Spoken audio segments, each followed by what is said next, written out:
masipag, matyaga at mapagmahal sa pamilya. Ganyan ilarawan ng isang anak sa San Pablo sa Laguna ang kanyang ama. Pero umaapila siya ngayon ng tulong dahil ang kanilang haligi ng tahanan humaharap ngayon sa matinding pagsubok dahil na stroke. Sa loob ng 2 dekada, iginugol ni Eric ang oras sa pagtatrabaho sa farm. Mapagtapos lang sa pag-aaral ang nag-iisang anak na si Jemarie. Batid ni Jemarie ang sakripisyo ng ama.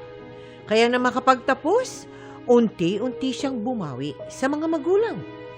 Pero hindi pa man tuluyang nakakabawi si Jemarie sa pamilya, pumanaw ang kanyang ina sa sakit na chronic kidney disease. At nitong Mayo lang, na-stroke ang ama. Pag-ikot ko po doon sa CR namin, nakita ko po si Papa nasa sahig na, nakahawak po sa ulo niya. Pero may malay naman po siya. Kwento ni Jemarie, hindi nawawala sa kanilang hapag ang maaalat na sawsawan. Pero kahit nahihilo kung minsan ng ama, hindi naman ito makapagpa-check up. Sobrang taas ng blood pressure, 210/110. And based sa resulta ng CT scan niya, may nagdugong ugat. Maaring nakuha niya sa pagkain, lifestyle din niya, sa pagkain ng maalat. Sa ngayon, hindi pa nakakapagsalita si Eric at patuloy na nagpapalakas sa ospital. It will really take time for his full recovery. Nag-undergo siya ng physical therapy and continuous medications. Nagbigay rin tayo ng gamot, groceries at hygiene kit.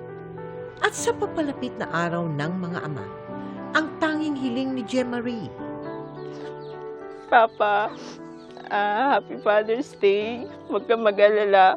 Paglabas mo, ako naman ang mag-aalaga sa'yo. Gusto ko pong humingi ng tulong sa inyong lahat.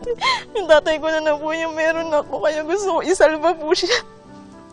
Pati po yung pag-therapy niya, magkakaroon po yan ng maintenance, hindi ko po talaga kakayanin.